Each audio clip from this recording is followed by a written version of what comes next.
नमस्कार दोस्तों, easy education की तरफ से आप सबका स्वागत है। आप सबके लिए एक वैकेंसी अपडेट आई हुई है इंस्टीट्यूट ऑफ प्लाज्मा रिसर्च की तरफ से। इंस्टीट्यूट ऑफ प्लाज्मा रिसर्च ये डिपार्टमेंट ऑफ एटॉमिक एनर्जी की ही एक यूनिट है, जिसमें grant in aid institution and other में 16 यूनिटें काम करती हैं डिपार्टमेंट ऑफ एटॉमिक एनर्जी। उसी में एक आपका IPR आता है। तो आइए हम वैकेंसी को डिटेल में डिस्कशन करते हैं। आप अपने सर्च ब्राउज़र में जाके IPR सर्च करेंगे तो आपको कुछ इस तरीके का एक वेबसाइट दिखेगा। तो इस वेबसाइट पे आप क्लिक करेंगे। क्लिक करते ही हमारा IPR की वेबसाइट खुल जाएगी। आप राइट कॉर्नर पे देखेंगे, ऊपर लिखा रहेगा डिटेल में जॉब्स। इस जॉब्स पे क्लिक करेंगे। जॉब्स पे जैसे क्लिक करेंगे तो आपको दिखेगा एडवर्टाइजमेंट नंबर 02/2023। ये आपकी अभी लेटेस्ट वैकेंसी आई हुई है, एडवर्टाइजमेंट नंबर 02/2023। आइए हम एडवर्टाइजमेंट डाउनलोड कर लेते हैं। यहाँ पे क्लिक करके डाउनलोड कर लीजिएगा। हमने ऑलरेडी इसको डाउनलोड कर लिया है। चलिए एडवर्टाइजमेंट पे चलते हैं और डिटेल में डिस्कशन करते हैं। हमारा एडवर्टाइजमेंट ओपन हो गया है। ये इसका अगर मुख्यालय की बात करें तो यह गांधीनगर गुजरात में है, नियर इंदिरा ब्रिज के पास एक भाट जगह है, वहाँ पे पड़ता है। ये भी यहाँ पे मेंशन कर दिया गया डिपार्टमेंट ऑफ एटॉमिक एनर्जी की एक एडेड इंस्टीट्यूट है जो गवर्नमेंट ऑफ इंडिया के अंडर में वर्क करती है। एक यहाँ पे 2 यूनिटें काम कर रही हैं। एक IPR जो इसका लोकेशन है भाट गांधीनगर गुजरात में, जबकि दूसरा हमारी यूनिट है centre for plasma physics CPP IPR, ये गुवाहाटी आसाम में स्थित है। बाकी हम डिटेल में देख लेते हैं। यहाँ पे केवल जो वैकेंसी है SC ST OBC कैंडिडेट्स के लिए डायरेक्ट रिक्रूटमेंट बेसिस वैकेंसी है। पहली वैकेंसी हमारी सिविल की है, जिसमें एक वैकेंसी आई हुई है SC कैंडिडेट्स के लिए जो बच्चे डिप्लोमा सिविल इंजीनियरिंग से किए हुए हैं, ये उनके लिए रहेगा। सेकंड वैकेंसी हमारी कंप्यूटर की है, जो बच्चे डिप्लोमा इन कंप्यूटर इंजीनियरिंग किए हुए हैं या फिर BSc इन कंप्यूटर साइंस किए हैं मिनिमम 60% मार्क्स के साथ, उनके लिए है। इसमें वैकेंसी नंबर ऑफ वैकेंसी 3 दी हुई है, एक SC के लिए, एक ST के लिए और एक OBC के लिए। थर्ड वैकेंसी हमारी है वो इलेक्ट्रिकल इंजीनियरिंग की है, जिसमें नंबर ऑफ वैकेंसी 30 दी हुई है। जो बच्चे डिप्लोमा इन इलेक्ट्रिकल इंजीनियरिंग किए मिनिमम 60% मार्क्स के लिए, उनके लिए है। यहाँ पे SC के लिए 3 वैकेंसी, ST के लिए 1 और OBC के लिए 6 वैकेंसी दी हुई है। नेक्स्ट वैकेंसी हमारी है इंस्ट्रूमेंटेशन की, जो बच्चे डिप्लोमा इन इंस्ट्रूमेंटेशन इंजीनियरिंग में किए हुए हैं उनके लिए है। यहाँ पे टोटल नंबर ऑफ वैकेंसीज की बात करें तो 5 दी हुई है, एक SC, एक ST और 3 OBC कैंडिडेट्स के लिए। जो हमारी 5वें नंबर की वैकेंसी है मैकेनिकल की है। यहाँ पे टोटल नंबर ऑफ वैकेंसी 10 दी हुई है, 3 SC के लिए, 2 ST के लिए और 5 OBC कैंडिडेट्स के लिए। जो बच्चे डिप्लोमा इन मैकेनिकल इंजीनियरिंग किए हैं 3 वर्ष का मिनिमम 60% मार्क्स के साथ वो अप्लाई कर सकते हैं। जो हमारी 6वीं वैकेंसी है वो इलेक्ट्रॉनिक्स की है। यहाँ दोनों यूनिट के लिए दी हुई है, एक IPR गुजरात की यूनिट है, जबकि CPP IPR ये गुवाहाटी आसाम की यूनिट है। अगर IPR की यूनिट की बात करें तो यहाँ 3 वैकेंसी SC की, 1 ST की और 5 OBC की, जबकि वहीं CPP IPR यानी आसाम की यूनिट में 1 वैकेंसी SC की दी हुई है। जो बच्चे डिप्लोमा इन इलेक्ट्रॉनिक्स इंजीनियरिंग किए हैं 3 वर्षीय मिनिमम 60% मार्क्स के साथ, वो इसमें अप्लाई कर सकते हैं। अगर फिजिक्स की बात करें तो यहाँ पे भी नंबर ऑफ वैकेंसी 12 दी है। जो बच्चे BSc in physics with minimum 60% marks के साथ पास किए हैं वो इसको अप्लाई कर सकते हैं। अगर गुजरात यूनिट की बात करें तो 3 SC की, 1 ST की, 7 OBC की वैकेंसी दी हुई है। वहीं CPP IPR यानी आसाम की यूनिट में 1 OBC की वैकेंसी दी हुई है। अगर शैक्षणिक योग्यता की बात करें तो board of technical education of central और स्टेट गवर्नमेंट के अंडर में आप अगर किए हैं या फिर किसी रिकॉग्नाइज्ड यूनिवर्सिटी से किए हैं तो आप इसको अप्लाई कर सकते हैं।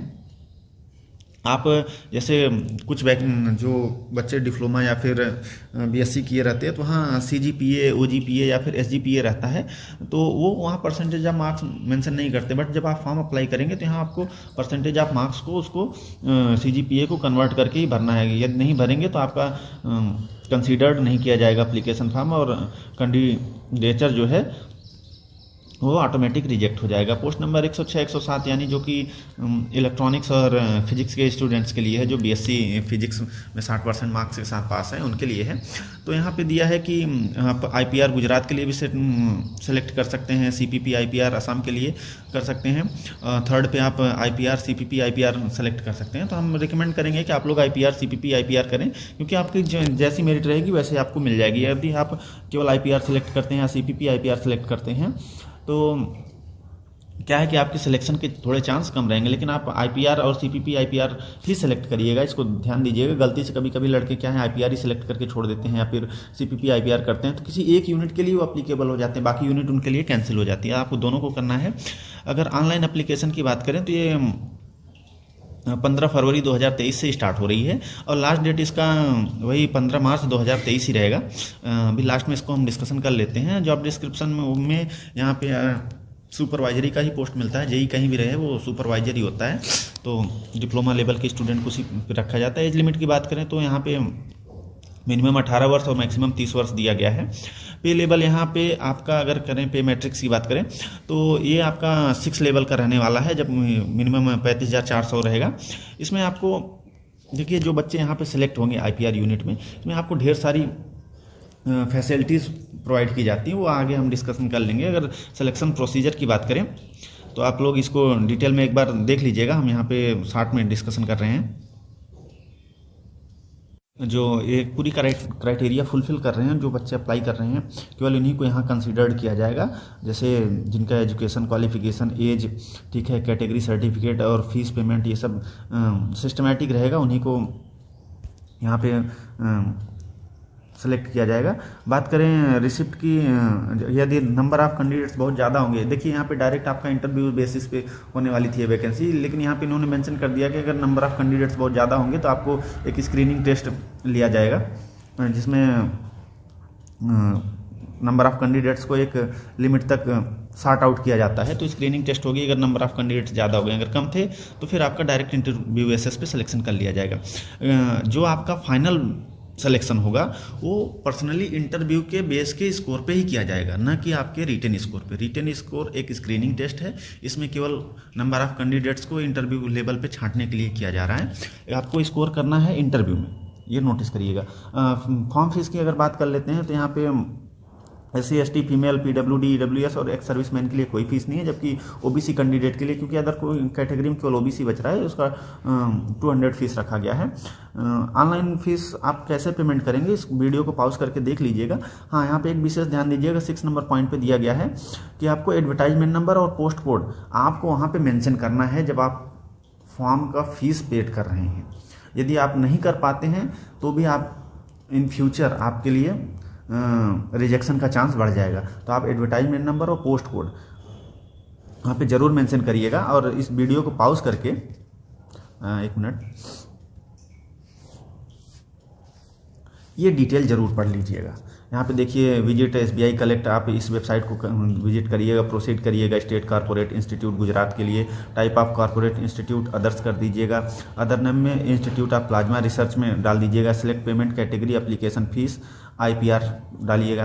इन remark column please mention advertise, जो रिमार्क कॉलम वहाँ पे पेमेंट के वक्त मिलेगा उसमें आप मेंशन कर दीजिएगा advertisement number and post code. फिर में पेमेंट कर दीजिएगा, उसकी रिसिप्ट आप डाउनलोड कर लीजिएगा। लेकिन 6 नंबर पॉइंट आप विशेष यहाँ पे मेंशन करिएगा कि उसने डायरेक्ट बोल दिया है कि आपको एडवर्टाइज नंबर के साथ आपको पोस्ट कोड ही डालना है, ठीक है। जनरल इन्फॉर्मेशन की बात करें तो इंडियन कैंडिडेट रहेंगे।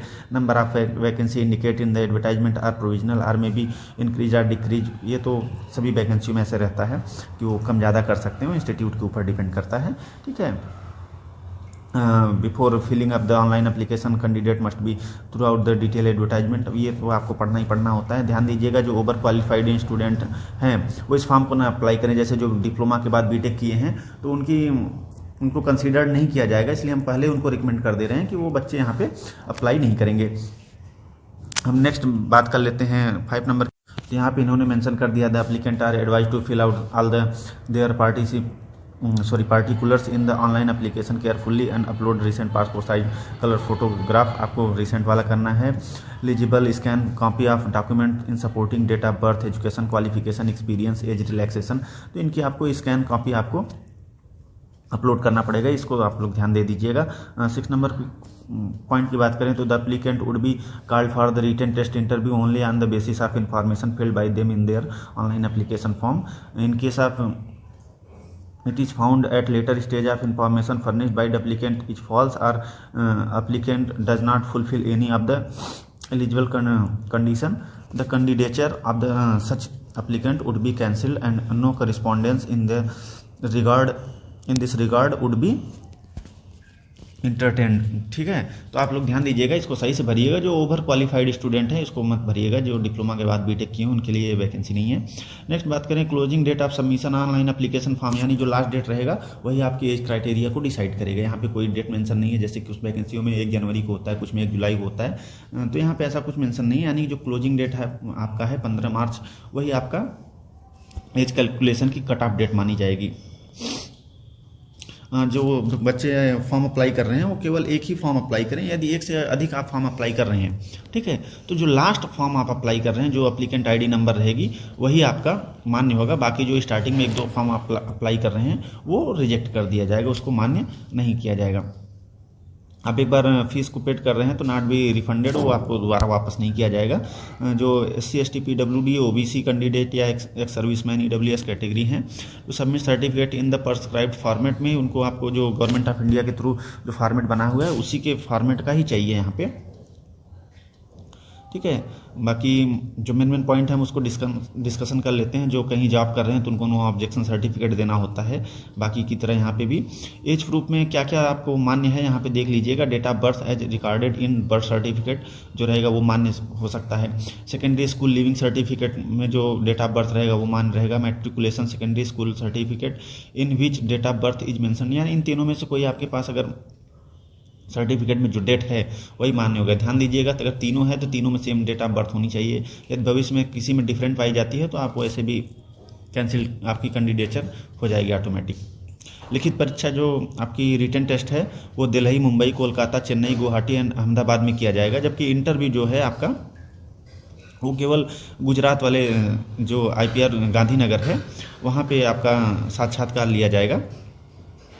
साक्षात्कार में जो भी स्टूडेंट्स बुलाए जाएंगे उनका जो ट्रांसपोर्टेशन का जो खर्च रहेगा वो IPR ही आपको, यानी कि जो इंस्टीट्यूशन आपका वैकेंसी करा रही है, इंस्टीट्यूट ऑफ प्लाज्मा रिसर्च, वो आपका पूरा पेमेंट करेगी। उसके लिए आपको या तो फोटो कॉपी देना है या तो ओरिजिनल टिकट जो जिससे आप ट्रेवल कर रहे हैं, तो आपको वहाँ पैसा पेमेंट कर दिया जाएगा। इसके अलावा आपको एडिशनल सुविधा क्या क्या मिलती हैं आप इन्होंने मेंशन कर दिया है कि मकान किराया भत्ता, अंशदायी स्वास्थ्य सेवा योजना के अंतर्गत चिकित्सा योजना की सुविधा, ये सब मतलब इसको डिटेल में देख लीजिए। जो फाइनली सिलेक्ट होते हैं उनके ऐसे स्टूडेंट के लिए यहाँ पे दिया गया है। जो कैंडिडेट फॉर्म अप्लाई कर रहे हैं यहाँ पे मेंशन कर दिया गया है कि अपना खुद का मेल ID डालिएगा, क्योंकि सारा इन्फॉर्मेशन मेल ID के थ्रू दिया जाएगा। कुछ बच्चे जो हैं कंप्यूटर ऑपरेटर का जहाँ से फॉर्म अप्लाई कर रहे हैं, अगर उनके पास नहीं है तो उनका डलवा देते हैं, तो भविष्य में ऐसे बच्चों को काफ़ी प्रॉब्लम होने वाली है। अगर आपके खुद का मेल ID नहीं है तो अपने घर के किसी अन्य सदस्य का डाल दीजिएगा, लेकिन कंप्यूटर ऑपरेटर का मत डालिएगा। आप लोग लगातार मतलब IPR की वेबसाइट देखते रहिएगा। फॉर्म तो आपका 15 फरवरी को स्टार्ट होगा, लास्ट डेट फिर से हम मेंशन कर दे रहे हैं कि 15 मार्च रहेगा। ये वेबसाइट है इनकी IPR की, इसको आप लोग समय समय पे विजिट करते रहिएगा। बाकी सारी चीज़ें ऑनलाइन होगी और किसी तरीके से आपका फॉर्म एक्सेप्ट नहीं किया जाएगा। आइए डिटेल में देख लेते हैं। इन्होंने बोला है कि हाउ टू अप्लाई, तो यहाँ इन्होंने फिर मेंशन कर दिया है कि 15/3/2023 को लास्ट डेट है। फॉर्म जब अप्लाई करेंगे तो क्या क्या लगेगा इसको हम बॉक्स में कर दे रहे हैं, वीडियो पॉज करके उसको देख लीजिएगा। और फॉर्म अप्लाई करने से पहले इन डॉक्यूमेंट्स को पहले अपना रेडी करा लीजिएगा, उसके बाद आप फॉर्म अप्लाई करिएगा। वीडियो अगर अच्छा लगे तो लाइक ज़रूर करिएगा। बाकी ऐसे ही इन्फॉर्मेशन पाने के लिए आप लोग चैनल को सब्सक्राइब करिएगा और शेयर भी करिएगा। वीडियो देखने के लिए धन्यवाद।